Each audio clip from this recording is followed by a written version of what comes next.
কাউকে মানসিক কষ্ট দিচ্ছেন, খুব যত্ন করে দিন যাতে কেউ টের না পায়। তবে নিজেকেও একটু তৈরি করে রাখবেন ভবিষ্যতের জন্য। যে কষ্টগুলো কাউকে দিচ্ছেন, দুনিয়াতে তার পুরোটা না হলেও মিনিমাম 1/3 ভোগ তো করেই যেতে হবে আপনাকে। গোলাকার এই পৃথিবীতে আপনার দেয়া কষ্টগুলো ঘুরে ফিরে কিন্তু আপনার কাছে একদিন না একদিন ফেরত আসবে।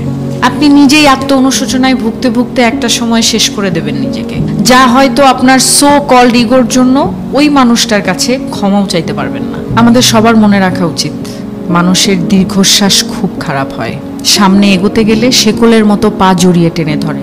ভালো থাকুক আমাদের চারপাশের মানুষগুলো, ভালোবাসার মানুষ, ঘৃণার মানুষ, কাছের মানুষ, দূরের মানুষ, সবাই ভালো থাকুক। অভিশাপ না দিলেও রুহের হায় বলে একটা কথা আছে, যাকে রিভেঞ্জ অফ নেচার বলে, যেটা আমাদের বিশ্বাস করতেই হবে। প্রকৃতি কিছু ভোলে না, সময়ের ব্যবধান।